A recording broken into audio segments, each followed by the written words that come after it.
have never doubted a single decision I have made in my life. Not once. Not even when those decisions cost others dearly. That is the nature of power, and I have held power for 43 years over the House of Val, one of the 6 great sovereign houses of the Kishari Empire. We do not second-guess ourselves.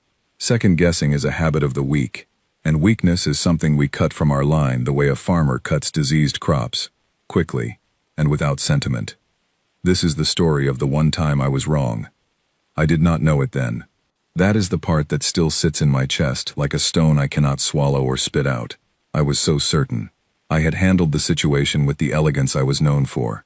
I had turned a liability into a political asset, removed a source of quiet shame, and earned goodwill from a foreign species, all in a single morning's work. My advisors congratulated me. My eldest son said it was the most efficient piece of diplomacy the house had seen in a decade. We were all fools. Her name was Sarah.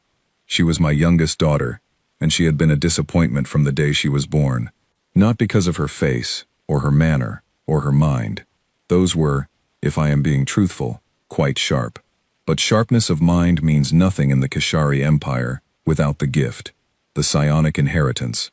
Every noble child in every great house is tested for it at the age of 4, when the mind is still soft enough to reveal its architecture.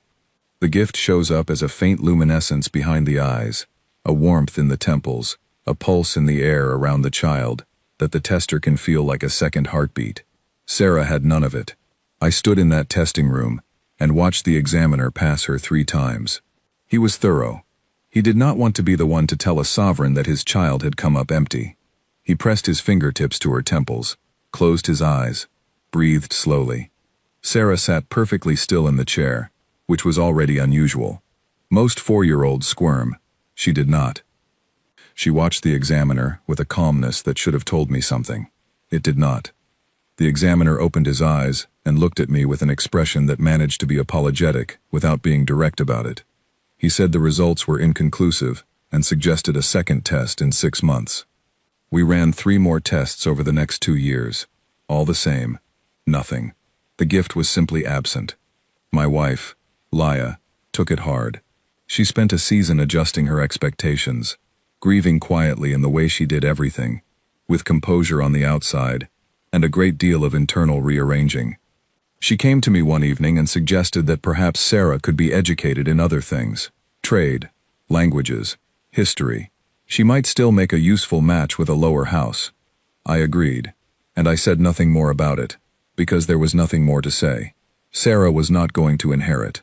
She was not going to carry our line's power forward. She would be educated, managed, and eventually married off to someone who would appreciate the Val name enough not to mind that his wife was without gift. It was a practical arrangement, already mapped in my mind. A problem solved before it had fully formed. I did not think about her much after that. She grew up in the halls of our estate the way certain plants grow in dim corners, quietly, without demanding light, putting out leaves that no one particularly admired. She attended her lessons. Her tutors reported that she was attentive, that she asked unusual questions, that she had a peculiar habit of wanting to understand not just what something was, but why it worked the way it did. One tutor, an old historian named Pell, came to me once and said that Sarah had a mind like nothing he had encountered in 30 years of teaching noble children. I thanked him. I moved on. I had an empire to manage. She was 17 when the humans arrived. I had been hearing about them for several years, the way you hear about an approaching weather pattern, as something distant, vaguely interesting, not yet your problem.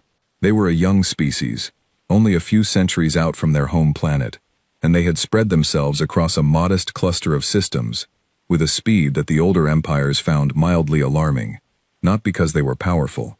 They were not powerful. Their ships were solid, but not exceptional, their weapons capable but not dominant, their psionic ability essentially non-existent. They had none. Not a single one of their kind had ever demonstrated the gift, which placed them, in the traditional ranking of species, somewhere between useful and irrelevant. What made the other empires uneasy was not their strength, it was their enthusiasm. They wanted to meet everyone. They sent envoys everywhere, with an eagerness that the older civilizations found both charming and slightly exhausting. They negotiated treaties. They established trade routes. They collected information about every species they encountered, with the appetite of someone who had just discovered that the universe was full of libraries and intended to read all of them. They were relentless in the politest possible way. And so, when a human diplomatic vessel requested a formal meeting with the House of Val, I agreed. Not because I was particularly interested.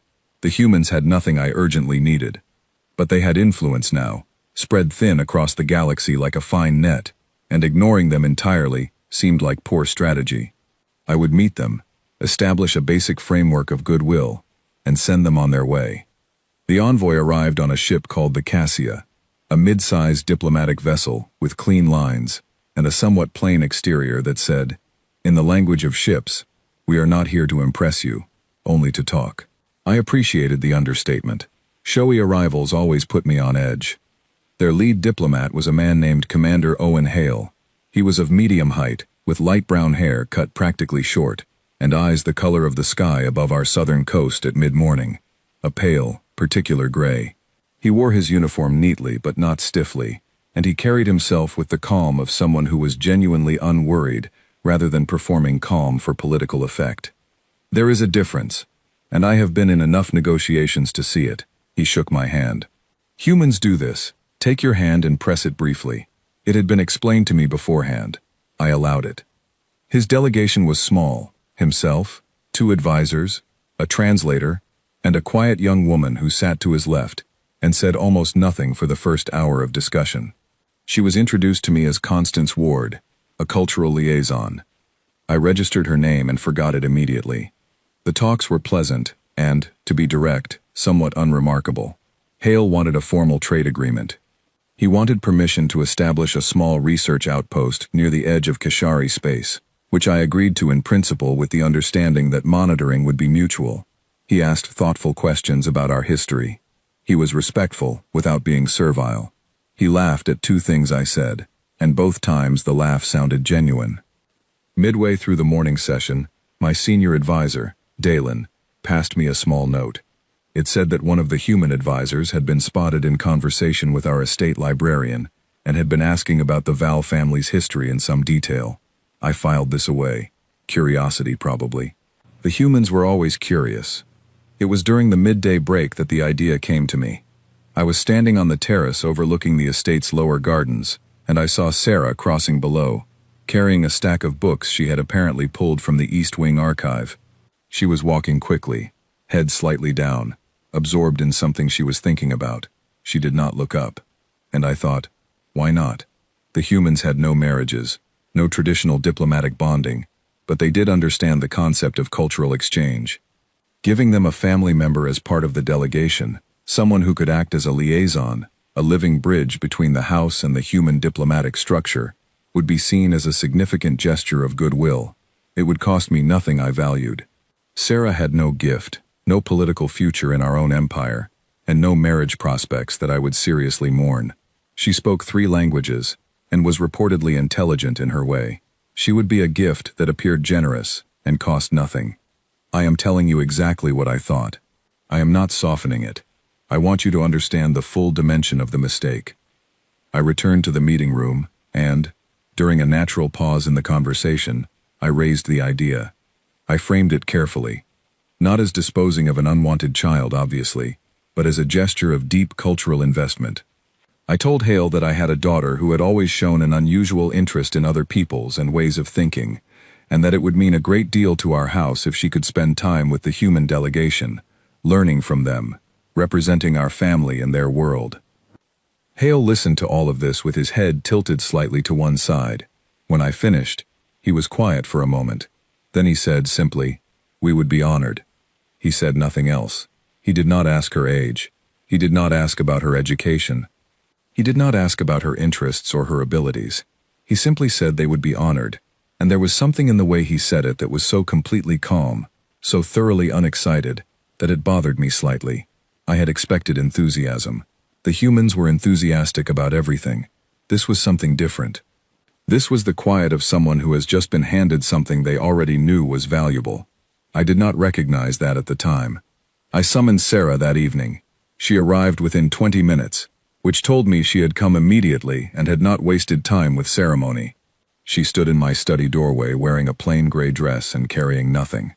She looked at me the way she had looked at the examiner all those years ago, with that still, watchful calm.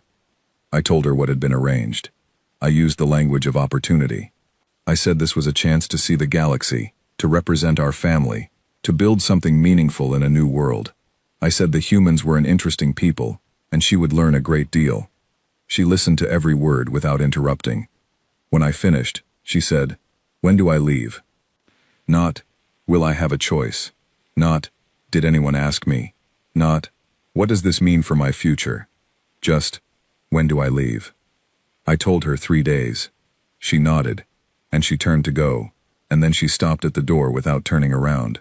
She said, without any particular emotion in her voice, "I know what I am to this house, Father. I always have." She walked out before I could respond. I told myself it was a dignified exit, and that she had accepted it well. That was what I told myself. 3 days later, the Cassia prepared to depart. I attended the formal farewell in my full sovereign ceremonial clothes, because appearances matter, and there were staff and advisors watching. Sarah arrived at the departure bay with 2 bags, which I thought was very little for a long posting, and she greeted Hale and his delegation with a composure that matched theirs. I stood at a distance and watched the handshakes and quiet exchanges. The cultural liaison, Constance Ward, said something to Sarah that made Sarah's expression shift briefly. Not to a smile exactly, but to something in that direction. Something I had not seen on her face before. I could not hear what had been said. Hale turned to me at the last moment and shook my hand again. He held it a beat longer than the initial greeting, and looked at me directly. He said, "Sovereign Val, I want you to know that we do not take this lightly. We will take care of her." I said, "Of course you will. She is a Val." He looked at me for a moment with those gray eyes, and something passed through his expression that I could not quite name. Not disrespect. Not contempt. Something quieter than either. He nodded once, and turned back to his ship. I watched the Cassia lift off.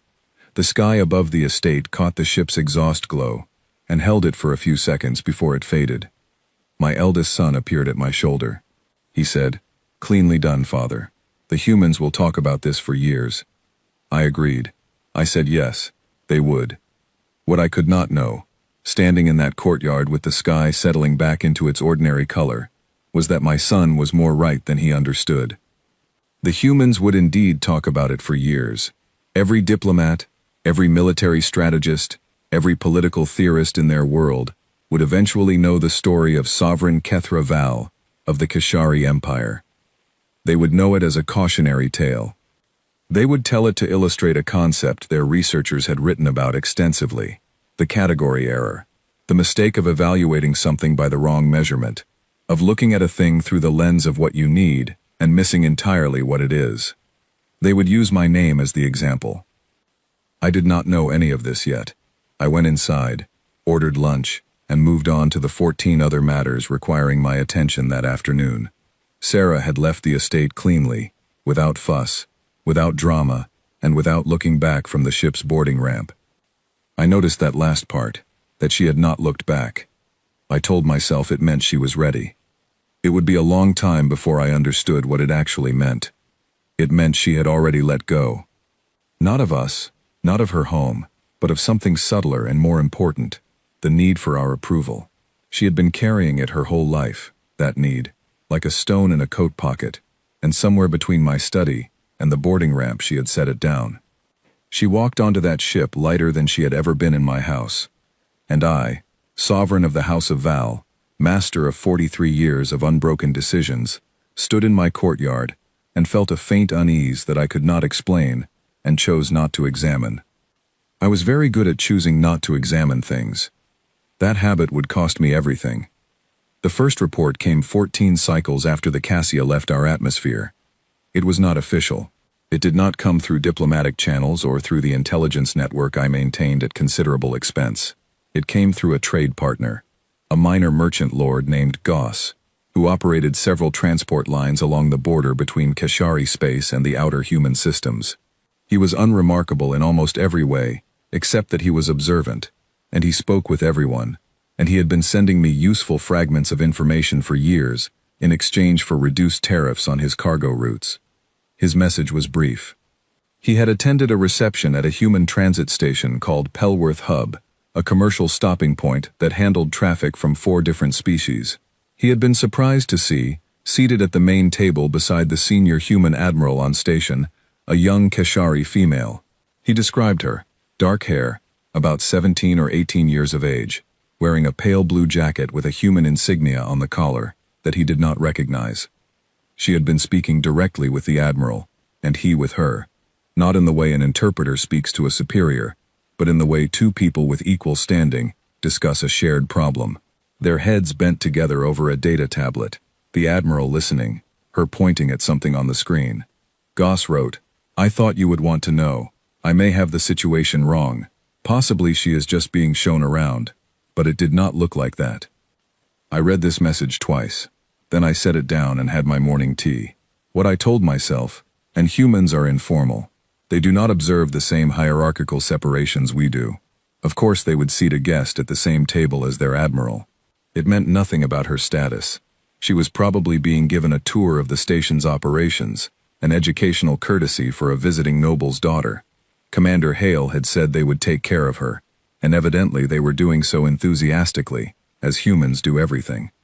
What I did not tell myself: why would an admiral's working dinner be considered part of taking care of a teenager? What were they looking at on that tablet? I filed the message and moved on. The second report took 40 days longer, and this one I could not dismiss as quickly. It came from one of my own intelligence contacts, a Keshari operative named Saran, who worked under the cover of a commercial analyst and moved freely through the outer systems. She had been passing through the Bellin Research Corridor, a string of human scientific stations positioned along a disputed but peaceful stretch of space near the Keshari border.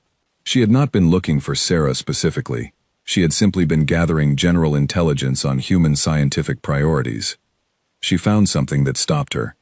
One of the research stations, a mid-sized facility catalogued as Bellin Station 6, had recently published a paper in a collaborative scientific journal. The paper concerned a new navigational modeling system for plotting courses through areas of high stellar drift, where traditional navigation became unreliable because the reference points kept moving. Stellar drift navigation was a problem the Keshari Empire had been attempting to solve for decades. Our own scientists had made progress, but the solution remained imperfect, and ships that pushed too deep into drift zones still ran risks that made long-range exploration expensive and dangerous. The paper had been authored by 4 people.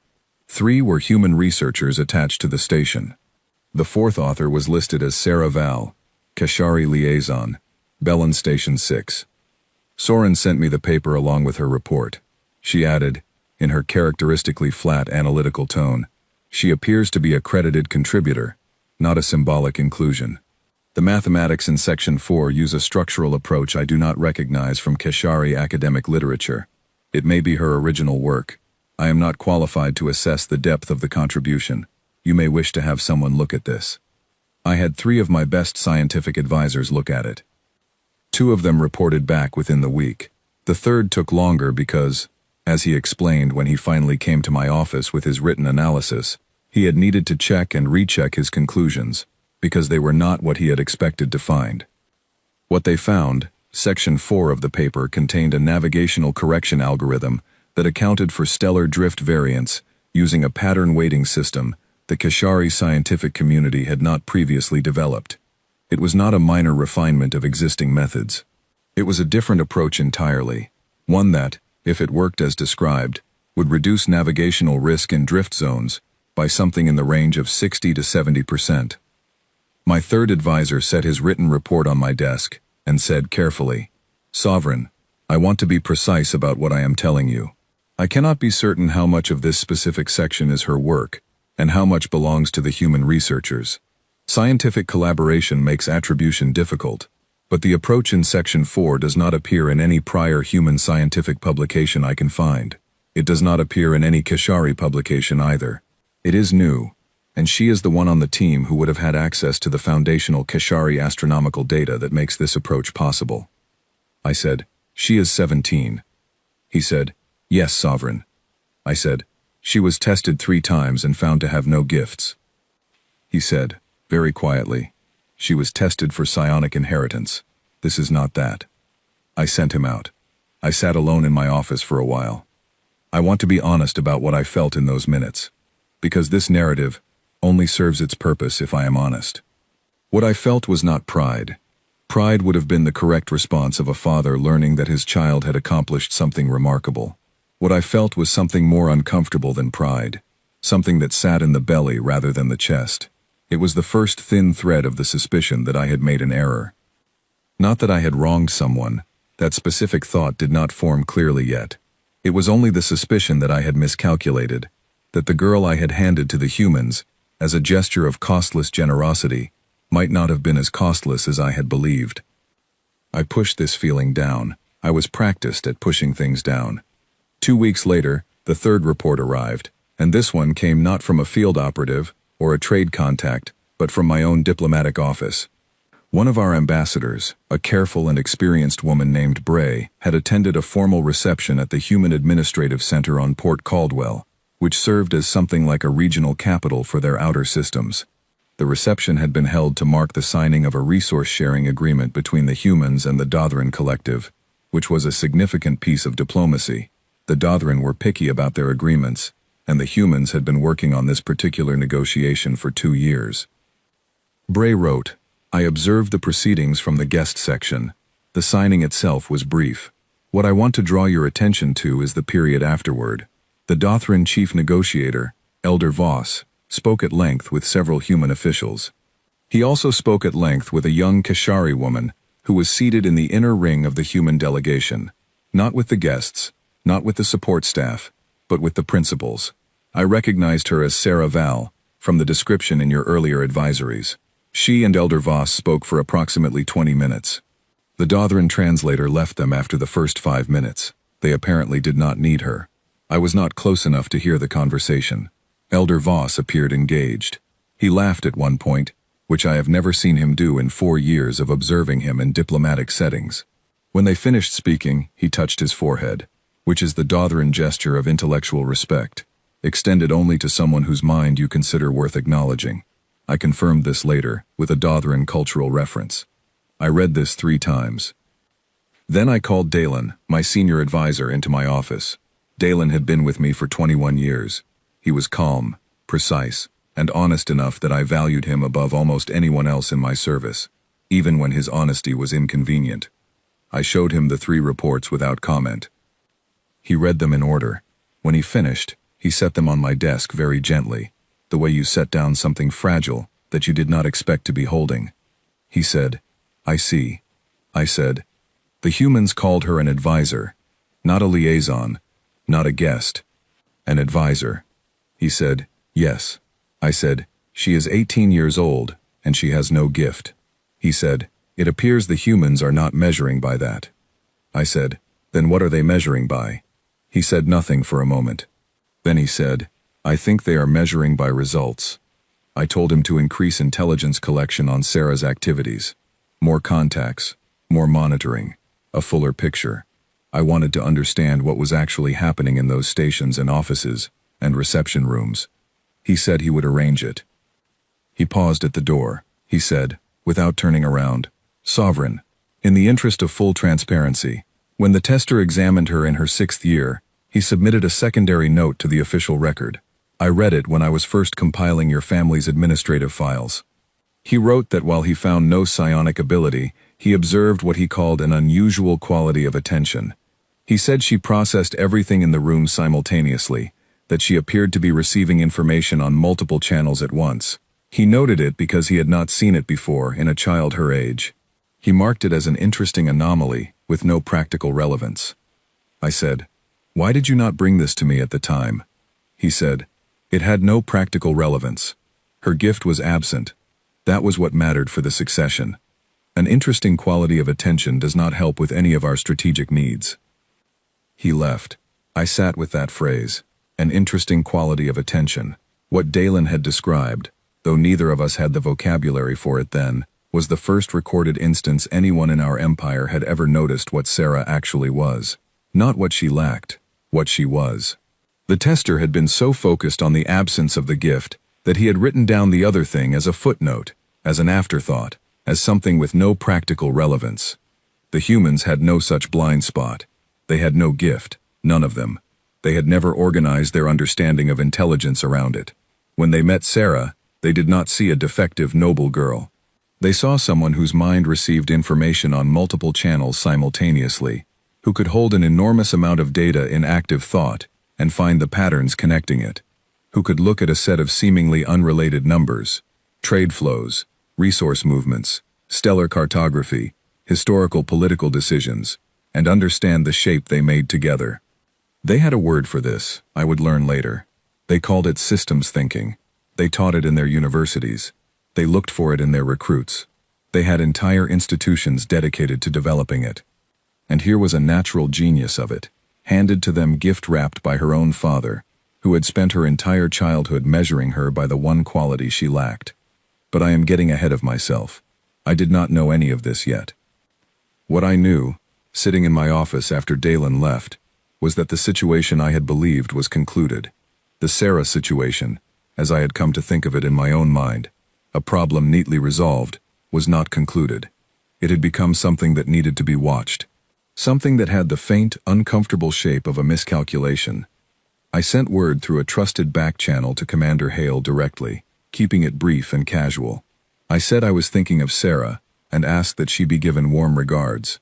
I said perhaps a brief communication from her would be welcomed by the family. The reply came 6 days later. It was from Hale's office, but signed by Hale himself, and it said, "Sarah is well, and has been asking to convey her own regards to the house. She is deeply engaged in several projects at present, and her time is in high demand. We will pass on your message.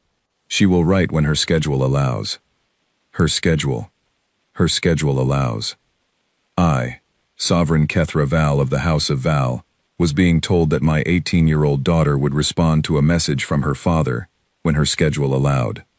I am aware of how this sounds.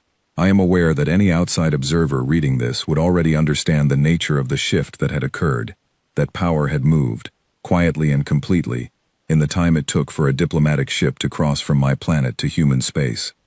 I was not yet aware, or rather, I was aware of the words but not yet of their weight. I wanted to send another operative. I wanted to pull more information, have eyes closer to the station, know precisely what she was doing, and with whom, and in what rooms and why. I gave the order. 3 weeks later, my operative, a careful, experienced agent named Curran, who had been moving through human space for years without incident, sent a short message. He had positioned himself near Bellin Station 6. He had attempted, using standard methods, to access the guest registry and identify her residential quarters. He had gotten farther than expected. He had actually found her corridor. He had then been very politely intercepted by a human security officer who knew his cover name, his real name, and 2 of his operational aliases. The security officer had offered him a warm drink, explained that the station had a visitor access policy that required advance authorization, and escorted him back to the public docking area without incident, without drama, and without any suggestion of hostility. A day later, Curran received a hand-delivered physical note at the transit hotel where he was staying. It was from Commander Hale. It said, "We believe there may have been a misunderstanding regarding your team's access requests. Station protocols require registration for any extended visits to residential areas. If Sovereign Val would like to arrange a formal visit, we would be very happy to accommodate. Alternatively, he is welcome to ask Sarah directly. She is easy to reach. We look forward to building on our good relationship with House Val." The note was polite. It was warm, even. It was also read carefully, a demonstration of exactly how thoroughly the humans had been watching. They knew who he was. They knew what he was doing. They had let him get close enough to understand that they knew, and then they had extracted him cleanly, without a confrontation, without giving him anything to report back except the fact that they were paying attention. I read Curran's report and the transcribed note. I set them both down. Then I sat very still for a long time. There is a specific sensation that comes when something large in your understanding of the world shifts. It is not a sound or a sight. It is a change in the quality of the air. as though the room has very slightly changed its proportions. Everything is the same, but nothing quite fits the same as it did before. I felt that then. Dalen came in unannounced, which he only did when something required immediate attention. He said, "The intelligence report from the Bellin corridor has been reviewed by the military office. They want to flag one element. 3 of the 6 papers Sarah has co-authored contain data concerning optimal resource transit routes through border systems. 2 of those systems are Kashari border systems." I looked at him. He said, "The papers are framed as pure navigational research. They may be exactly that, but the routes they identify as most efficient for transit also happen to be the routes that would be most difficult for us to monitor." I said, "She mapped our blind spots." He said, "She may have done so without intent, or she may have done so with precise intent. We do not know which." I said, "And the humans published it." He said, "In an open scientific journal, freely available to anyone." I did not have a response to that. You cannot call it a provocation when it is published in an academic paper. You cannot call it espionage when it is listed in a bibliography. You can only sit with the understanding that someone has taken a very careful look at your vulnerabilities and written them down in language that could not be called hostile. Dalen stood and waited. I said, "Request a formal diplomatic meeting at our location. I want them on our ground." He nodded and left. I remained where I was. Outside the window, the estate grounds were bright with afternoon light, the gardens well kept, everything in its proper place. The house of Val had stood for 412 years. We had outlasted plagues, wars, political upheavals, and the collapse of 2 rival houses. We were not a fragile thing. But I was beginning to understand that something had changed, and that the change had happened quietly, and that I had arranged for it personally, and signed my name to it, and watched it leave my atmosphere on a ship called the Cassia, carrying 2 bags, and looking at no one as it walked away. The meeting request took 11 days to receive a response. I want you to understand what that means. When a sovereign house of the Kashari Empire requests a formal diplomatic engagement, the response time reflects the responder's assessment of your standing. Powerful parties respond quickly. Peripheral parties are made to wait, while the powerful party signals, without saying so, where you sit in their hierarchy of concerns. 11 days was not the response time of a junior species eager to maintain good relations with a major empire. 11 days was the response time of someone deciding whether to come at all. When the confirmation arrived, it was brief. Commander Hale would lead the delegation. The meeting would be held at our estate, as I had requested. The date proposed was 3 weeks out. And then, at the end of the confirmation message, a single additional line. The delegation will include Sarah Val, in her capacity as interspecies consultant. Interspecies consultant. My daughter had a title. It was not the kind of title given to someone being shown around as a courtesy. It was not the kind of title given to a cultural novelty or a diplomatic decoration. It was a working title. A functional designation. It meant she would be at the table not as a representative of my house, not as a reminder of the gesture I had made, but as a member of their professional team. I spent the 3 weeks before the meeting doing 2 things. The first was preparing the standard diplomatic groundwork, briefing my advisors, reviewing trade figures, outlining the points I wanted to establish. The second was having every piece of intelligence I could gather on Sarah's actual activities in human space, compiled, analyzed, and presented to me in full. What came back over those weeks changed my understanding of the situation in stages, each stage more uncomfortable than the last. She had arrived at Bellin Station 6 approximately 2 weeks after leaving our estate. By the 3rd week she was attending scientific briefings, not as a guest observer, as a participant. The station's research director, a human named Dr. Callum Ford, who had been working on stellar navigation problems for 17 years, had apparently walked into a general briefing where she was sitting and asked her, in front of the full team, what she thought of the drift compensation model they were testing. She had told him. The account of this, which reached me through a human research assistant who turned out to be on Sauron's network, described the room going very quiet. Sarah had spoken for approximately 8 minutes, identifying 3 structural weaknesses in the model and proposing a framework for correcting the most significant one. Ford had listened without interrupting. When she finished, he had asked 2 follow-up questions. She answered both. He then turned to his team and said, "We're redoing the third iteration. She's right." Within a month, she was listed as a named contributor on the project. I had been treating this as an anomaly, a young person fortunate enough to have said something useful in the right room. But as the reports accumulated, the pattern became impossible to explain as luck. She had been moved to a broader research facility 8 weeks after her arrival, one that worked on problems crossing multiple disciplines: navigational theory, resource flow modeling, xenobiological data analysis. The human approach to research was, apparently, to put specialists in the same room as people from completely different fields and see what happened when the edges of their knowledge touched. Sarah, who had grown up reading everything she could find in the Val Estate archives, with no particular instruction to stay within a single subject, had already been doing this in her own mind her whole life. She had sat in rooms where physicists argued with economists, where biologists debated with engineers, where historians challenged mathematicians, and she had been the one connecting the threads, finding the places where a problem in navigation was actually the same problem as a resource distribution puzzle described in different language. Seeing that a political stability analysis from 2 centuries ago contained the mathematical bones of a navigational approach that no one had thought to apply to space travel. One of the human researchers, a woman named Dr. Alice Brent, had been interviewed for an internal human publication about interdisciplinary research.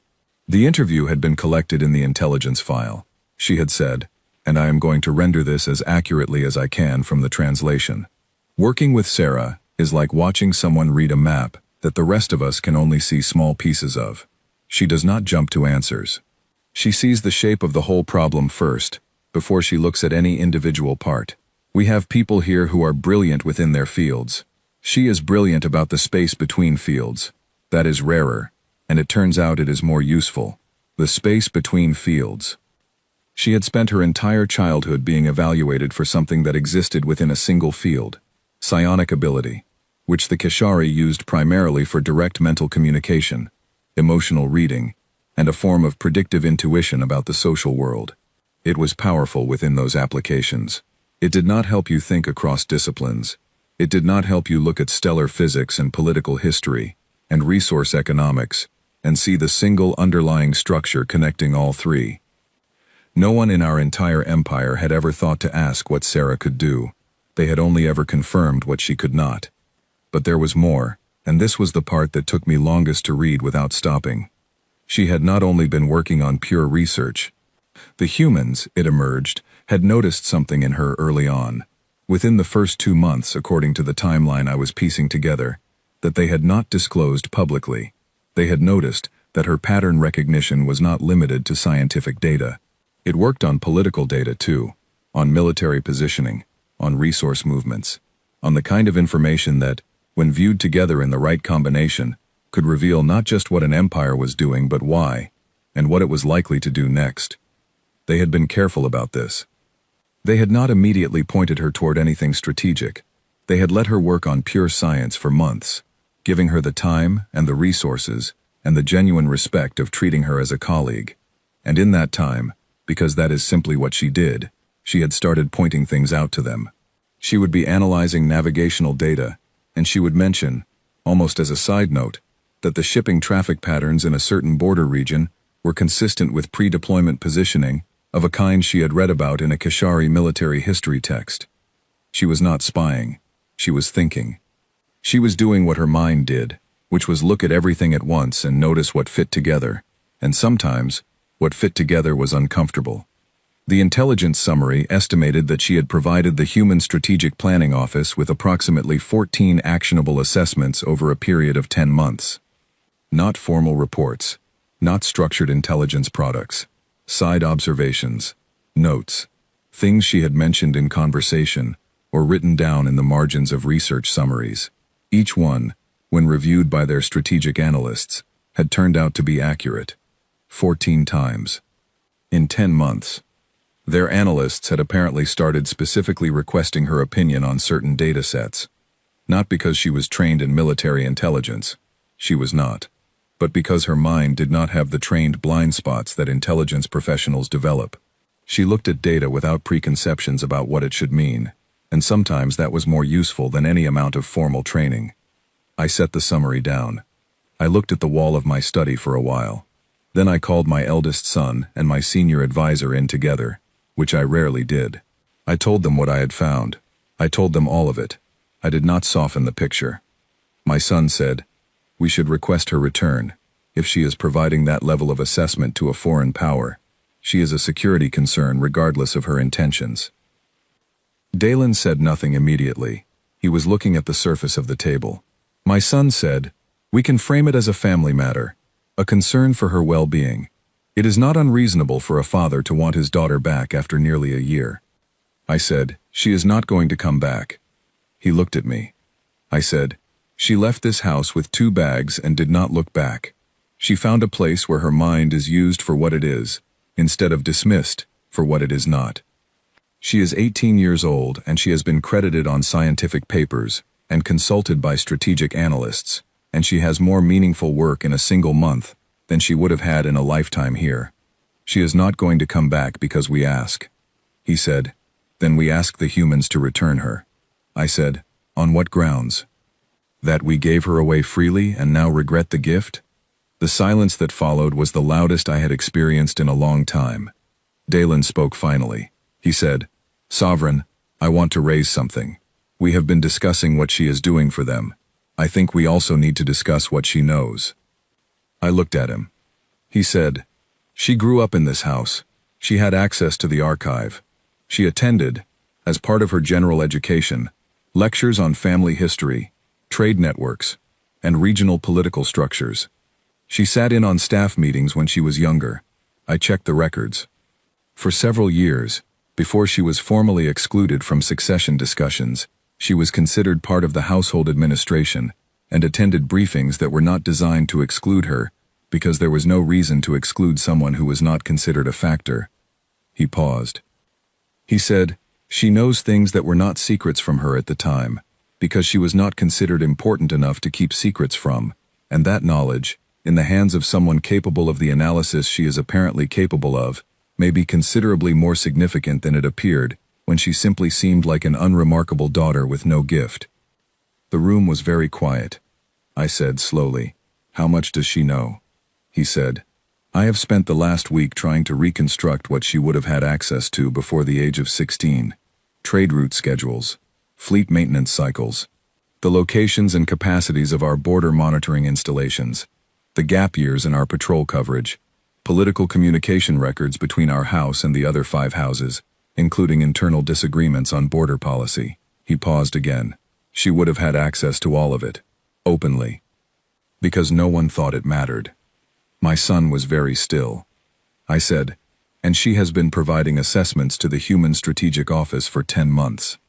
Dalen said, "Yes." I said, "And those assessments have all been accurate?" He said, "All 14 that we know of." The thing that I had been refusing to name directly for weeks now settled into the room fully, and sat down and made itself comfortable. It was not a suspicion anymore. It was not a vague concern, or a thread of unease. It was the clear, specific shape of a serious strategic problem, and I had created it personally, on a pleasant morning, while standing on a terrace overlooking the garden, watching my daughter cross the courtyard with a stack of books. My son started to say something about containment options, about diplomatic leverage, about ways to reframe the relationship with the human delegation, to limit further information flow. I said, "Stop." He stopped. I said, "She is not going to tell them anything she has not already thought of herself. If she has already identified our patrol gaps and our blind spots, it is not because she has been searching through files. It is because she looked at data she understood from her upbringing and saw what it meant. There is nothing to contain. The information is already in her mind. It has been there for years." He said, "Then what do we do?" I said, "We go to this meeting. We sit across the table from Commander Hale and from my daughter, in her capacity as their interspecies consultant, and we listen." I stood up and walked to the window. Outside, the estate grounds were perfectly maintained. The gardens were in their late-season colors, warm and orderly, everything exactly where it was supposed to be. I said, I need to understand something before that meeting. I need to understand why they treated her the way they did from the beginning. Not as charity, not as novelty. They knew what they had within weeks. So why did they put her in research briefings instead of extracting what she knew immediately and disposing of the relationship? Dalen said, possibly they assessed that a long-term collaborative relationship with someone of her abilities was more valuable than a short-term intelligence extraction. I said, or possibly they are not thinking about it in those terms at all. He said, what terms then? I said, I do not know. That is what I need to find out. I thought about what Dr. Alice Brent had said in that interview. Working with Sarah is like watching someone read a map that the rest of us can only see small pieces of. The humans had published that. They had published it in an internal journal that they knew could be accessed by outside intelligence networks. They had let it be known that they had found her, what she could do, how they were using her. They wanted the Empire to know. Not as a threat. There had been no threat. There had only been information, freely shared, politely disclosed, always framed as openness and collaboration and warmth. But the information itself was the message. We found the person you discarded. We saw what she was. We valued it. She is ours now. They had done it gently, slowly, over the course of nearly a year, and I had been receiving the message in pieces, without recognizing it as a message. I was recognizing it now. And in 3 weeks, Sarah would walk into my estate as a member of their delegation, with a title, and sit across from me at the table, where I had managed the affairs of this house for 43 years. And I was going to have to decide what kind of man I was willing to be in that room. I was not looking forward to the answer. They arrived in 3 ships. This was the first detail that my head of estate security flagged when the advance notice came through. When the Cassia had arrived a year and a half ago, it had come alone, 1 diplomatic vessel, modest and understated. Now there were 3. Not military vessels, they were not warships, they carried no weapons beyond standard escort loadout, and there was nothing in their configuration that could be called aggressive. But 3 ships where 1 had come before was a statement, and everyone in my staff who knew how to read such things, read it without needing to be told. My son, standing beside me in the main observation room as the landing approach began, said nothing. He had been quieter these past weeks, since the meeting in my office. He had been thinking, which was generally a good sign in him. He set his jaw and watched the ships descend. The Cassia took the central landing pad, as before. The 2 accompanying vessels settled on the outer platforms with the smooth precision of crews that had been trained to seem unimpressive, even when they were not. Ground staff moved to assist with the boarding ramps. I watched from the window, and I noticed that the staff moved faster than usual, more carefully, checking their own work twice before stepping back. My estate knew something had changed. People always know, even when they cannot articulate it. I was in full sovereign's dress. I had debated this with myself for a long time the night before. Formal dress was appropriate for a meeting of this level, but it also carried a message, that I viewed this as an occasion requiring ceremony, which was something I would previously only have applied to dealings with equals. Showing up in formal dress for a meeting with a junior species said, very quietly, that I no longer thought of them as a junior species. I went with the full dress. I was done making decisions based on what they said about me, rather than what was accurate. The delegation came down the boarding ramp in a clean line. Hale was third, which was interesting. He let 2 of his advisors precede him, which in human protocol apparently signals security, rather than precedence. A small flag that told his team he was aware of the environment, and choosing to enter it with care, rather than confidence. And then, behind him, she came down the ramp. She was 19 now, almost 20. She wore a deep blue jacket, the human diplomatic color, with the rank insignia of an interspecies consultant on her collar. Her hair was up. Her posture was the same as it had always been. Not stiff, not artificially proud, just held, as though she had decided long ago on the appropriate relationship between her body and gravity, and saw no reason to renegotiate it. She did not scan the courtyard for me the way people do when they arrive somewhere, and expect to find a face they know. She let her eyes move across the whole space at once, as they apparently always did, reading the entire picture simultaneously. Then her gaze settled briefly on mine. She nodded, formal, correct, not cold, Just professional. I nodded back. I was 56 years old. I had been sovereign for 43 years. I had sat across negotiating tables from fleet commanders and rival sovereigns, and the representatives of civilizations far older than mine.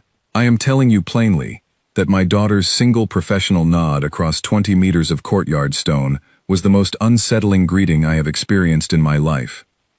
The preliminary meeting room had been prepared to our standard configuration. A long table, the Kashari side, and the human side facing each other, with my advisors to my left and right, and Hale's team opposite.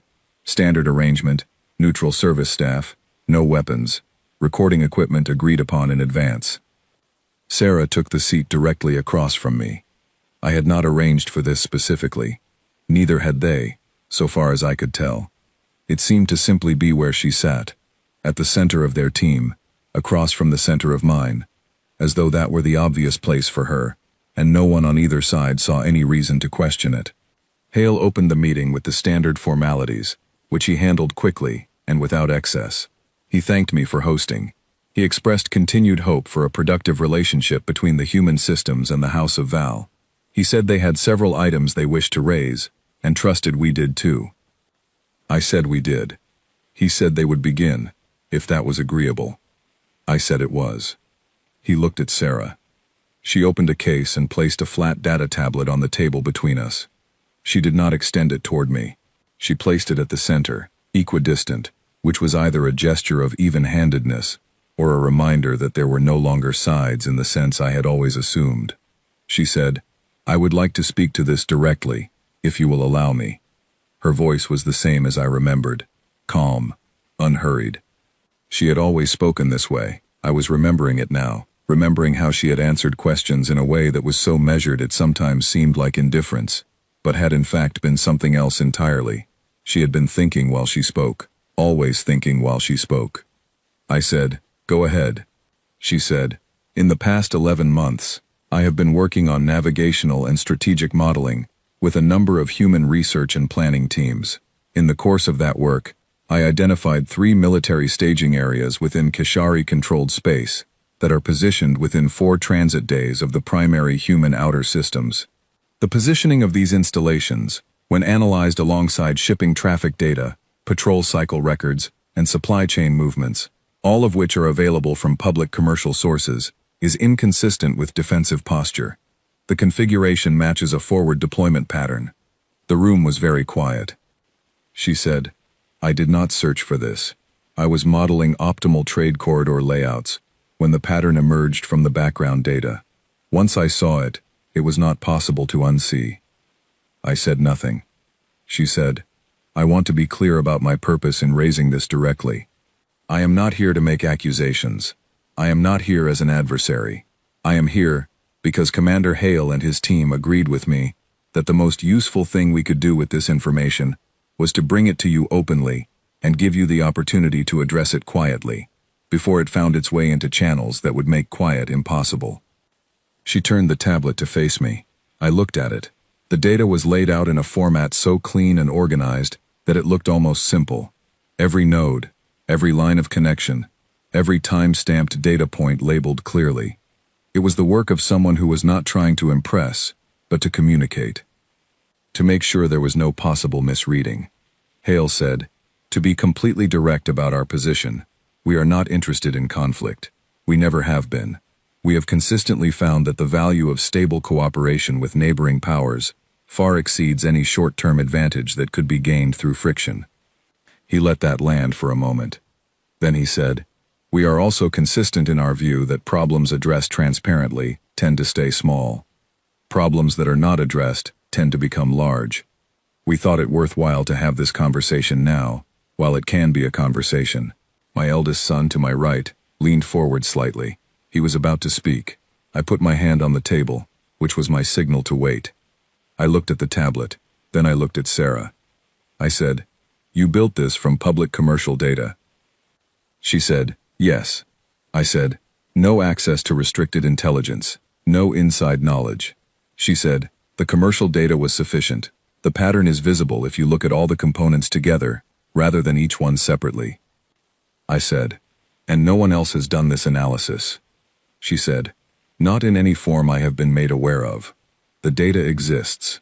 It has not previously been assembled and examined as a set. I said, because no one thought to look at it this way. She said, because it requires holding a very large amount of information and thought simultaneously, and seeing what shape it makes. Most analytical approaches examine one component at a time. That method works for many problems. It does not work for this kind of pattern. The room was completely still.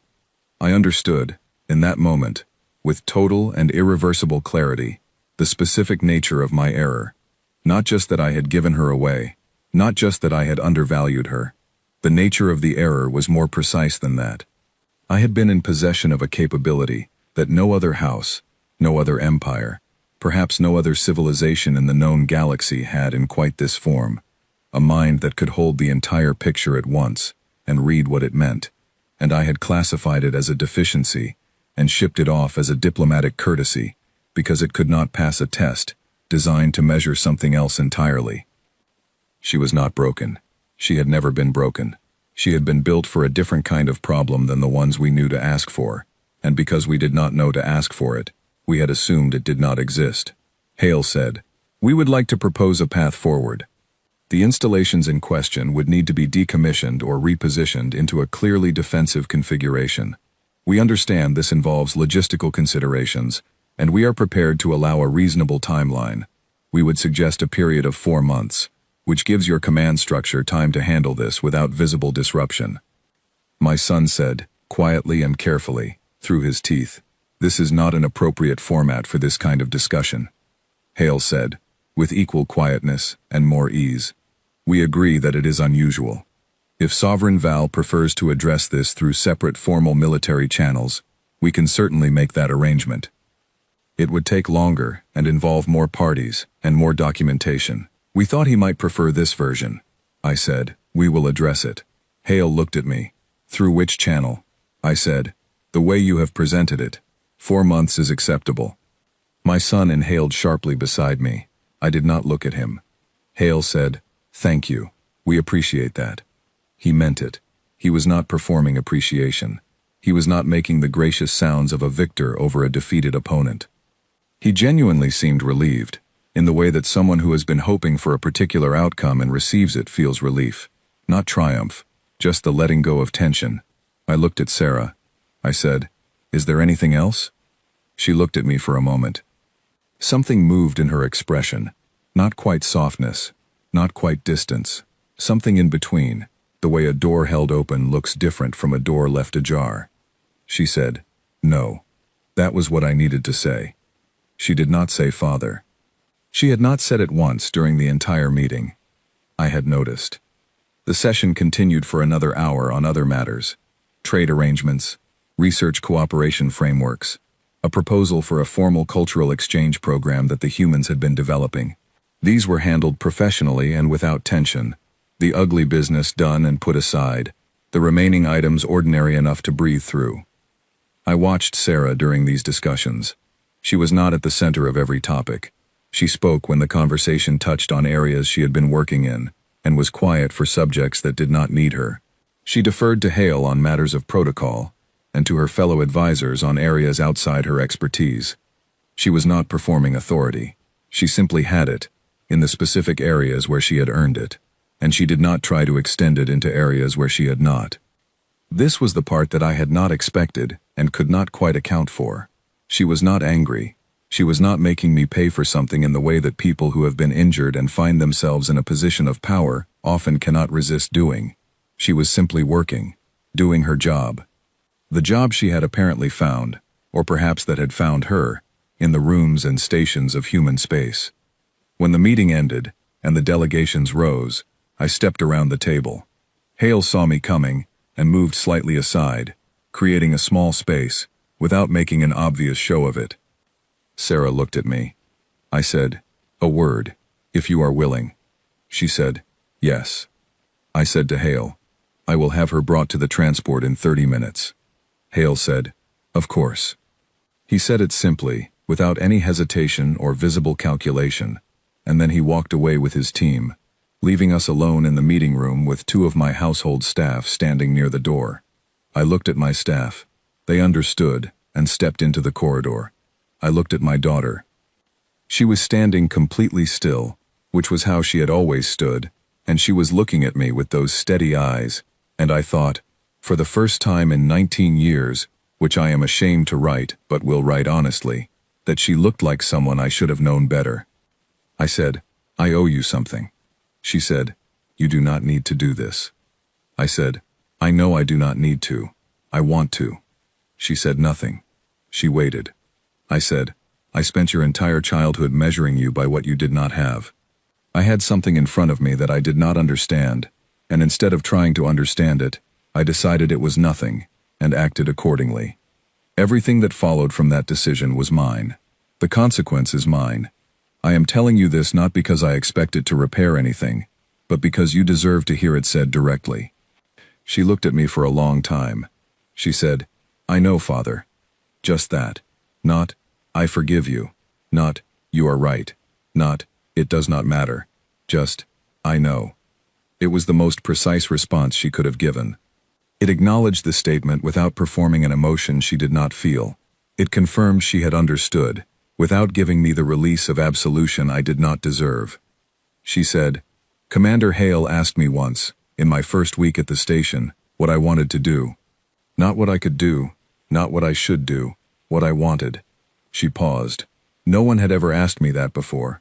I did not know the answer immediately. It took me some time. I said, what did you tell him? She said, I told him I wanted to understand things. And then I wanted to help fix the things that were broken, using what I understood. I said, that is what you did today. She said, yes. I said, with us.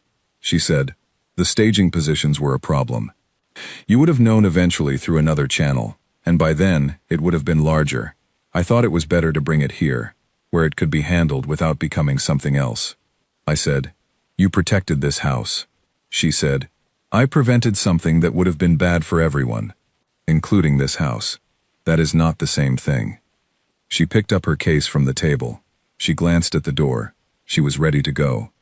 I said, I hope your work goes well, truly. She said, I hope the younger ones are raised differently, Father.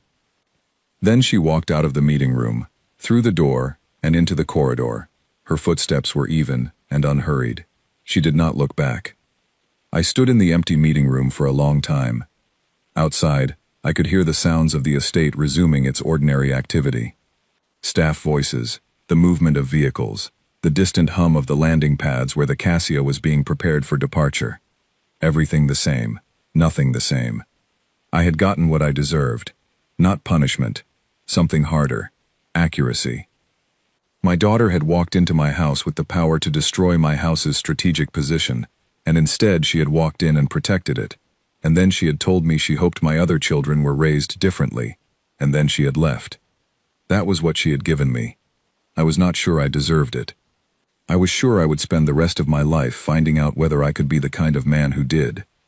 I disbanded the 3 forward staging installations over the following 4 months, as agreed. It was done quietly, through internal military channels, framed as a routine strategic redeployment. My military commanders were not pleased. 2 of the 3 staging commanders submitted formal objections, which is their right, and I read each objection fully and then overruled it, which is mine. The 4th month ended with all 3 installations dismantled or repositioned into configurations that any outside analysis would correctly identify as defensive. The humans said nothing publicly.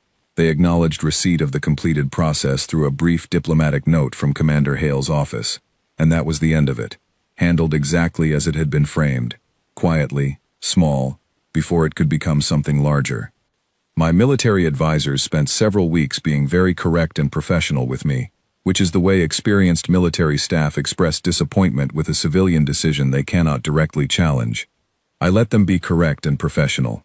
They were not wrong to be unhappy. I had reversed a strategic position because a 19-year-old girl had assembled the evidence for it out of commercial shipping data and placed it on a table in front of me in a room where I had no reasonable counter-move. I was not going to pretend that this had been the plan all along. What I found, in the months that followed the meeting, was that the absence of Sarah's presence which I had not previously noticed because I had not previously considered her presence worth noticing, was now everywhere in my house. It was in the archive, where the eastern section she had apparently worked through systematically was still organized in ways that my other children did not organize things. Each book returned to a position that suggested it had been read not for completion but for reference, to be found again. It was in the records of her tutor Pell, who had come to me years ago to say she had an unusual mind, and whom I had thanked and dismissed. It was in the household staff, several of whom mentioned her, unprompted, in the months after the meeting, not in the careful way that people mention someone who has caused trouble, but in the quiet, slightly uncertain way that people mention someone whose departure they felt more than they expected. One of the kitchen staff, an older woman named Ida who had worked in the estate for 30 years, said to me in passing one afternoon. She probably did not intend me to hear it, but I was standing in a corridor just around the corner from where she was speaking to a younger colleague. She said, "The young one always used to come through here late in the evening, reading while she walked. She would stop and ask me about recipes sometimes, not to learn cooking. She wanted to understand why the methods worked, always the why of things. I miss that." She said it the way you say something about a person who is gone, with the small weight that belongs to that specific kind of absence. I walked on. I did not acknowledge having heard it. My court went back to its ordinary business, and my advisors went back to their ordinary concerns, and the Kashari Empire continued to turn on its axis as it always had. The other great houses watched the decommissioning of the installations with careful attention, and one of them, House Dren, with whom I had always maintained a polite rivalry, sent a message inquiring about the strategic redeployment and whether it indicated a shift in our border policy. I replied that it indicated exactly what it appeared to indicate and nothing more, which was technically true. What I did not share with House Dren, or with anyone, was the full account of how the redeployment had come about. I did not announce that my 19-year-old daughter, who I had given to the humans as a gesture of diplomatic convenience, had assembled the analysis that made the decision unavoidable. Some information is not useful when shared. This was one such piece of information. In the 6th month after the meeting, I received a message from Sarah. It was the first direct communication she had sent me since leaving. It was brief and formal in the way that her presence at the meeting had been. Not cold, just precise.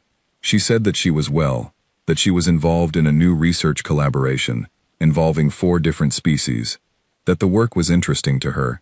She said she had heard that the younger children were progressing well in their studies, and she hoped that was the case. She asked nothing of me. She did not ask for acknowledgement of what had happened at the meeting. She did not ask whether I had thought about what she had said when she left the room. She did not ask whether anything had changed. She simply wrote, as one professional might write to another after a concluded matter, "Here is where I am. Here is what I am doing. That is all." I wrote back. I told her the children were doing well.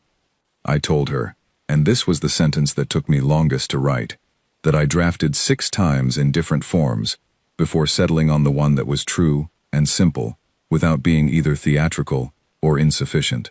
I told her that I was glad she had found work that was worthy of her mind. She replied 3 days later, a single line, "Thank you, Father." 2 words that I did not deserve, and that I received as the only form of grace available to me. I began, in those months, the slow and unpleasant process of examining what I had spent 43 years not examining. The decisions I had made through efficiency, the habit of looking at a situation, identifying the fastest path to the outcome I wanted, and taking it without much concern for what the path crossed over. I had made hundreds of decisions this way. I had always called it leadership.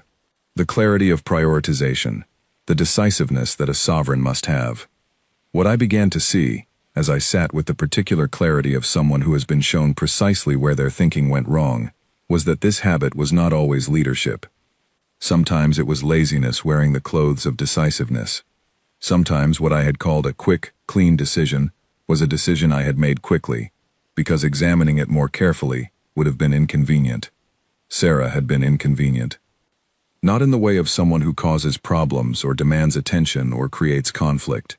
She had been inconvenient in the way of something that does not fit the categories you have decided on. A thing you do not have a box for is harder to process than a thing you can file and move past. I had chosen to create a box for her, deficient, manageable, disposable, because that was faster than doing the harder thing of asking what she actually was. I started, around this time, paying different attention to my other children. I have 4. My eldest son, Marin, who will inherit the house, 2 younger sons, and a daughter, Pell. I had let her take the tutor's name as a middle name at her request when she was small, which I had permitted as a small indulgence. She was 12. I started asking Pell questions. Not about her studies, not about her progress in the standard assessments. Different questions. I asked her once what she found difficult. She was clearly surprised by the question. It was not the kind of question I had been known to ask. She said she found it difficult when the answer to something was supposed to be obvious, but she kept seeing more to it. I asked her what she meant. She explained, with the slight hesitation of someone who has learned not to overthink aloud because it tends to confuse or bore the people around them, that when she was given a problem in her mathematics lessons, she kept noticing things that seemed connected to it from other subjects, and her tutor would tell her to focus on the mathematics and leave the other things aside. I said, "What kind of connections?" She said, "Last week, we were doing transit calculations, and I noticed that the numbers were the same kind of problem as the harvest yield accounting from the estates. And I started thinking about whether you could use the transit model to improve the harvest predictions, because they have similar variables, just different labels. But the tutor said, that was not the lesson." I said, "That sounds like an interesting idea. Have you written it down?" She said, "No." I said, "Write it down. Bring it to me." She looked at me with an expression I recognized, with a sharpness in my chest, as the exact expression Sarah had used to look at me when she was 12, watchful, measuring, trying to determine whether I was sincere or whether this was the kind of encouragement that vanished by the next morning. I said, "I mean it. Write it down and bring it to me. I want to see it." She looked at me for another moment. Then she said, "All right." 2 days later, she brought me 4 pages of densely written notes. I read them. The idea was not fully formed, because she was 12, but the structural approach, the recognition that a transit calculation and a harvest yield problem shared a mathematical skeleton despite looking completely different on the surface, was exactly the kind of thinking that, in a different person, in different circumstances, had just rewritten our imperial border policy and produced navigational models that were being discussed across the galaxy. I brought her tutor in the next day and had a conversation with him about her education that he would later describe, I was told, as the most direct set of instructions he had ever received from a parent in 30 years of teaching noble children. I told him to stop telling her to focus on one thing when she noticed connections to other things. I told him to follow those connections with her. I told him that the education she needed was not the education designed to produce a standard result, but the education that went wherever her mind went and made it stronger for going there. He said, "Sovereign, the standard curriculum." I said, "Build her a different curriculum." He blinked. He said, "Of what shape?" I said, "Whatever shape her questions make. Start there." He left, visibly unsettled and quietly excited, in the way that good teachers get excited when they are given permission to actually teach. I watched him go, and I thought about an old examiner pressing his fingertips to a 4-year-old's temples and finding nothing, and then writing in a footnote that she had an unusual quality of attention. I thought about what that examiner might have said if he had been asked a different question. Not, does she have the gift, but, what does she have? I thought about 43 years of quick, clean decisions. I thought about 2 bags and a boarding ramp and eyes that did not look back. I had a long list of things I could not undo. I had a shorter list of things I still could. I was going to work the shorter list harder than I had ever worked anything. My eldest son came to me near the end of the 7th month and said he had heard that I was restructuring Pell's education and wanted to understand the reasoning. I told him the reasoning. He listened carefully, which is one of the things he does well. He is a good listener even when he is not sure he agrees. He said, "So you believe she may have abilities similar to Sarah's?" I said, "I believe we would not know either way if we kept testing her for the wrong things." He said, "And if she does, if she has this kind of mind, what then? She still will not have the gift. She still cannot inherit in the traditional sense." I said, "Then we update the traditional sense." He was quiet. I said, "The gift lets you read the room you are standing in. What Sarah has lets you read the 1,000 rooms you are not standing in and understand how they connect to each other. Tell me which one is more useful to a house that wants to survive the next 400 years. He did not answer immediately. He was thinking, which, as I said, was a good sign. He said, "The problem is precedent. The other houses will see a change in succession structure as instability." I said, "The other houses will see whatever we show them. We have been showing them the same thing for 400 years. Perhaps it is time to show them something new." He left, still thinking. I let him think. He would arrive where I needed him to arrive. He was not a quick decision person, which had sometimes frustrated me. I was beginning to understand that this was not entirely a flaw. Outside, the estate was settling into the quiet of late evening. The gardens were dark. The sky above was clear and full of the particular dense scatter of stars that appeared over the southern valley in autumn. Somewhere in that sky, across a distance I had never found worth measuring, my daughter was in a station or a ship or a room with data in front of her, thinking in all directions at once, doing the work she had found because someone had taken the trouble to look at what she actually was, instead of what she was not. I owed her a great deal more than I could give her. I knew that. I was not foolish enough to think that a restructured education for her younger sister and a hard conversation with a tutor meant the debt was settled. The debt was not the kind that gets settled. It is the kind you carry, and the best you can do with it is let it change how you walk. I was changing how I walked. Slowly, imperfectly, with the unsteady balance of someone who has been moving in one direction for a very long time and is trying, late, to go a different way. But I was moving. That had to count for something, even if it was less than what was deserved and more than what might have been expected from a man who had spent 43 years choosing not to examine things. I was done with that habit. The cost of it was too well documented. I had the records to prove it, sitting in a file in my office, 3 ships' worth of diplomatic memory, and a data tablet laid on a meeting table by a girl who had every reason to let me fall, and instead had caught me at the edge without letting me thank her for it. I was going to be worthy of that. Not for her sake. She did not need anything from me. For the sake of the house, and of Pell, and of the 4 children after Pell who would grow up in a world that already included humans who asked, "What do you want to do?" and the specific kind of danger that came from the answer being something magnificent. 2 years passed before the rest of the galaxy understood what had happened. I use the word understood loosely. The galaxy understood in the way that large bodies come to understand things, slowly, through accumulation, through the weight of smaller events pressing together, until the shape of something larger becomes impossible to deny. No single moment made it clear. No announcement was made. The humans did not stand before the Galactic Council and declare what they had been doing. They simply kept doing it, and the doing of it, over time, became a fact that everyone had to find a way to think about. I had been watching from the beginning, which gave me an unusual vantage. I knew the pattern before most, because I had been the first to provide an example of it. So I watched the other empires arrive, one by one, at the edge of understanding, with the particular detachment of someone who has already crossed that particular distance and is waiting on the far side. The second case came 18 months after Sarah arrived in human space. I only learned of it later, when the broader picture was being assembled, and analysts started mapping the timeline. A young Dothran male named Yes. The Dothran are a formal, hierarchical people who have maintained the same social structure for 6 centuries, had been declared incompatible with service to the collective due to what the Dothran called a deficiency of alignment.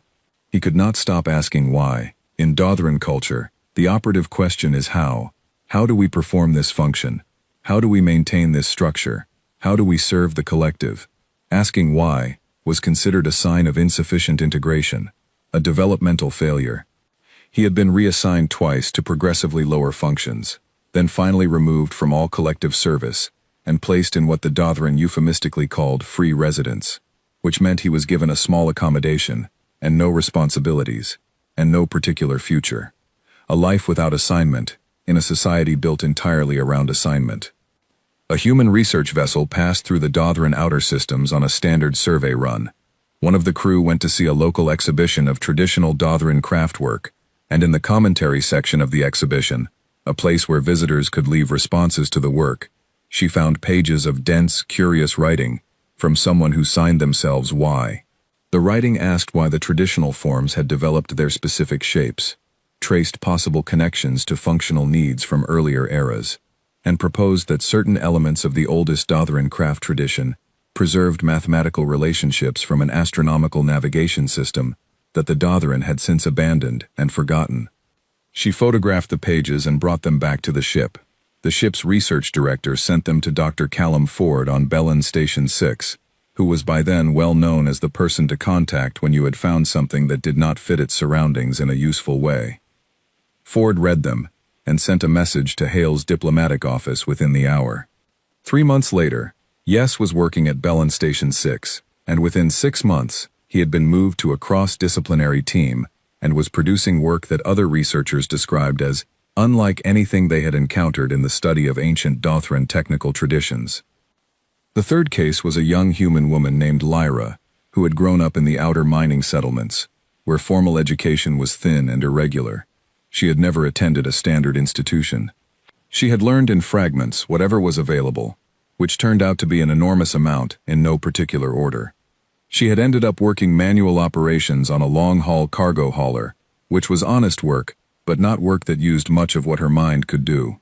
She had been there for 2 years when a passenger with a research background ended up in a prolonged mechanical delay at a station where the hauler was docked, and they ended up talking for 6 hours, and the researcher came back from that delay with pages of notes and a burning need to share them with someone. Lyra was redirected to a formal research track within 4 months.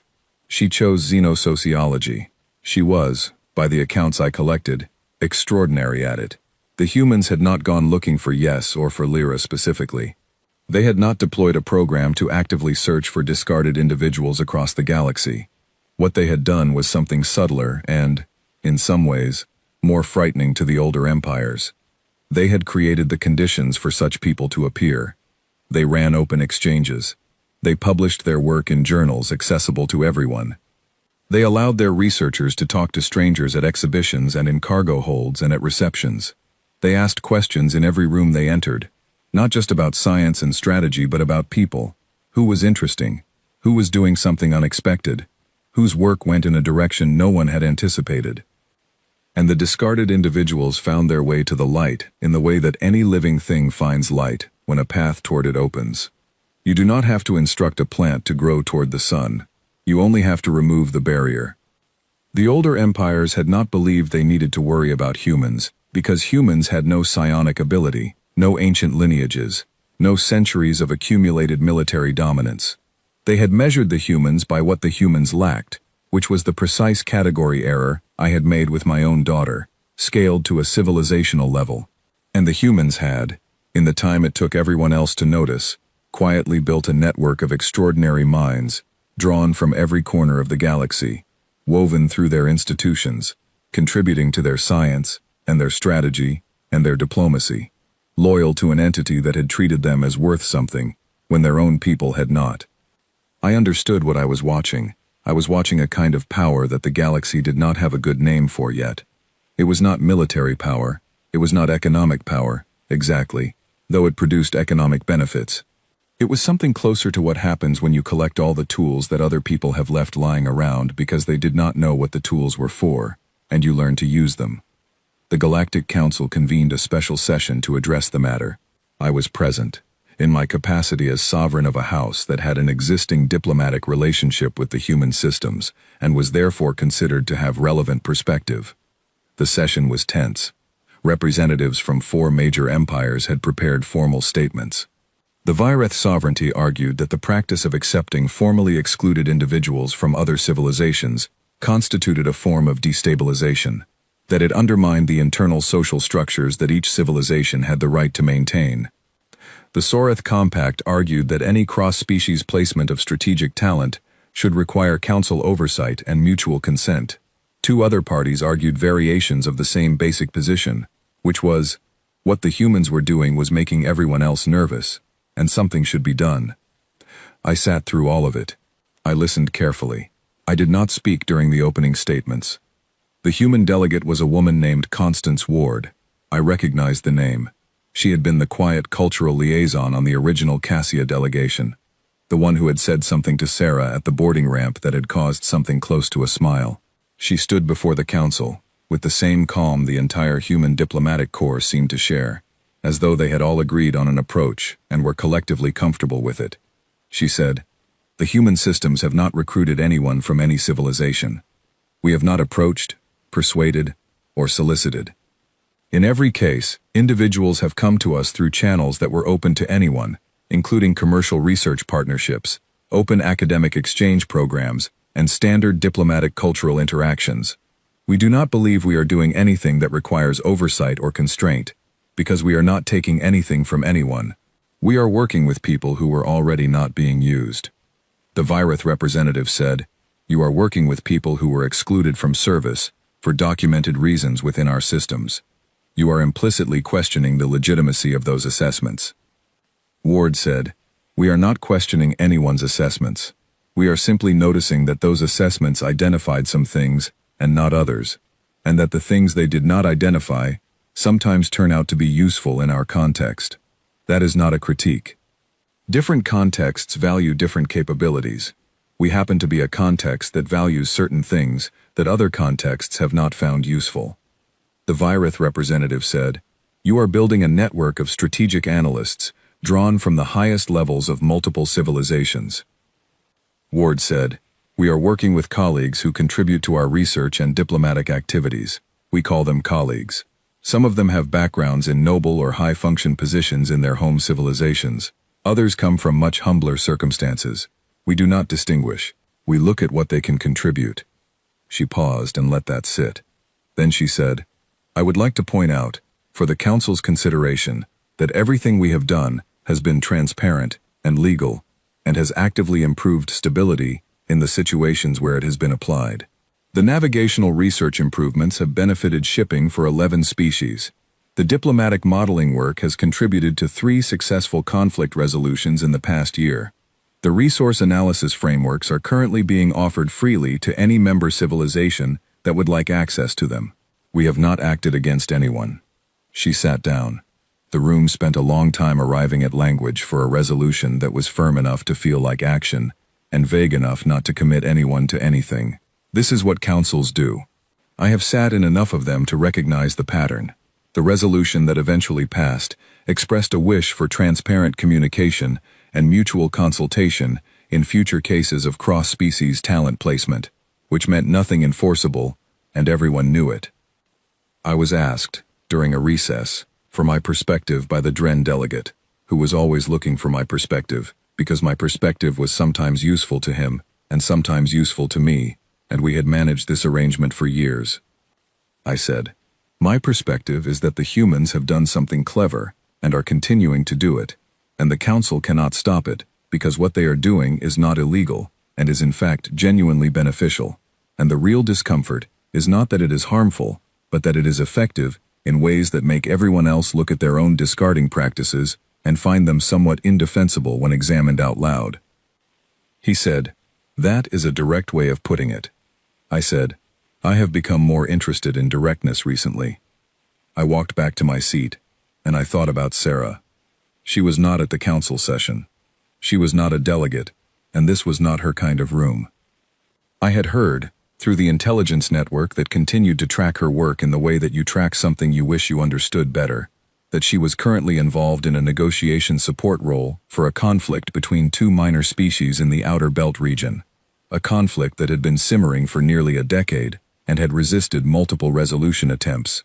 The human diplomatic team working on it had specifically requested her analysis of the underlying resource distribution patterns, which apparently revealed that the conflict was not about the thing the 2 species believed it was about, but about a different resource that neither side had directly identified as the core dispute.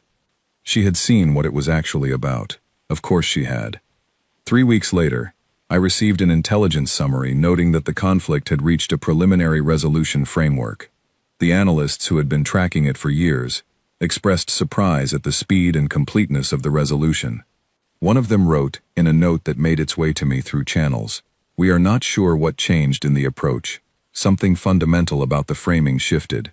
One of the parties said afterward that they had not understood what they were actually arguing about until someone helped them see it. I read this and set it down and looked out the window for a while.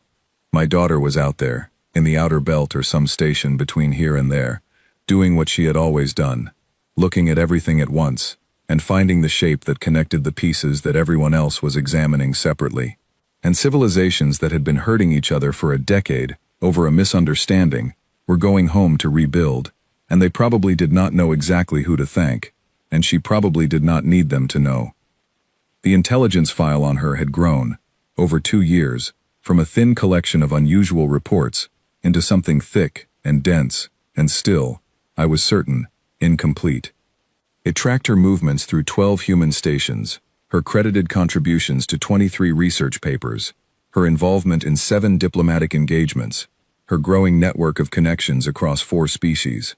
Someone had annotated the file with a running commentary that estimated her strategic impact across each domain. The last page of the most recent file contained a single item, a public statement. It had been released through the Human Press Office in connection with the announcement of Sarah's formal appointment to a newly created position, Interspecies Strategic Liaison, first of its kind, a title that had apparently been designed specifically because no existing title fit what she actually did. The statement was brief. She had given it to a human journalist who was writing about the position, and it was included in the article almost as a footnote, the journalist apparently not fully recognizing what was in it. She had said, "I was told I had nothing to offer." That turned out to be someone else's failure of imagination, not mine. That was all. No elaboration, no story attached, no specific grievance named. Just a fact, stated plainly, with the clarity that had always been her natural register. I read it several times. I thought about the examiner pressing his fingertips to a 4-year-old's temples. I thought about the word deficient, spoken in a testing room, and then filed in a record, and then never revisited. I thought about Dalen's footnote, an unusual quality of attention, an interesting anomaly with no practical relevance. I thought about a courtyard in the early morning, a girl crossing with books, and a sovereign on a terrace thinking, why not? I thought about what that why not had cost, and what it had produced, and whether the cost and the production could be said to be related, and how the galaxy would look different now if a single person had asked a different question in a testing room 20 years ago. The humans had not invented Sarah. They had not created her ability. They had only done one thing, one simple, radical thing that apparently none of us had thought to do. They had looked at what she was, instead of what she was not. And everything that followed was the natural consequence of that single act of accurate attention. I closed the file. Outside, the season was changing. The estate grounds were shifting from the warm colors of autumn toward the sharper clarity of winter, when everything becomes defined by its edges, and the air has a quality of precision that the softer seasons lack. I had always preferred winter for thinking. Everything is very clear when it is cold. What I thought, in the clarity of that afternoon, was this. The galaxy was going to spend the next decade being quietly terrified of the humans. Not because the humans had weapons, not because they had fleets, not because they had ancient power or vast resources, or the psionic inheritance that the older civilizations used to organize their understanding of worth. They would be terrified because the humans had developed, through some combination of their own limitations and their own curiosity, and their own particular way of looking at a thing, and asking what it actually is, a habit that was more powerful than any of those things. The habit of looking. Just looking. Fully, without the filter of what you expected to find. Looking at a girl with no gift, and seeing a mind that processed everything simultaneously, and found patterns across domains that no trained specialist would think to connect. Looking at a Dothran exile, and finding an architectural historian who had recovered lost knowledge. Looking at a cargo hauler worker and finding a xenosociologist. Looking at all the things the rest of the galaxy had filed under no practical relevance, and finding, in that pile, most of the tools they needed to build something the older empires could not quite name, and could not quite counter. I had handed them the first tool myself, freely, with my name on it. On a pleasant morning, from a terrace, watching my daughter cross the courtyard with her books, and thinking, costless. The irony was not lost on me. I had spent 43 years believing I was good at this, at seeing the situation clearly, at identifying the asset and the liability, at making the efficient decision, and the most consequential decision I had ever made had been wrong in every particular. I had looked at Sarah and seen nothing of value. And the humans had looked at Sarah and seen everything. I was the sovereign of the House of Val. I had outlasted rivals, weathered crises, navigated the politics of 6 powerful houses, and an empire for 4 decades. I intended to outlast this too, and to do it better than I had done the things that came before. I had a daughter I had failed and could not repair. I had a younger daughter I was beginning to learn how to see. I had a house that had survived 4 centuries by being willing to adapt when adaptation was the only alternative to being left behind. The galaxy was changing. The humans were changing it, quietly, by looking at what was actually there. I was going to have to learn to look the same way. I was a slow learner in this particular area. I was aware of that. I had evidence. But I was, at least, finally looking. That was how it had to start, with the simple, honest willingness to look at what was actually in front of you, without the filter of what you wanted it to be, without the comfortable certainty of a category already decided, without the efficient shortcut of a decision already made, just looking. My daughter had known how to do this from the age of 4, sitting still in a testing chair, while an examiner looked at her, and found nothing. She had been looking at him too, looking at all of us, seeing what we were, patient enough to wait until the world opened a door that led somewhere her seeing could be used. The world had opened that door. She had walked through it without looking back. I was still standing in the courtyard, learning to look.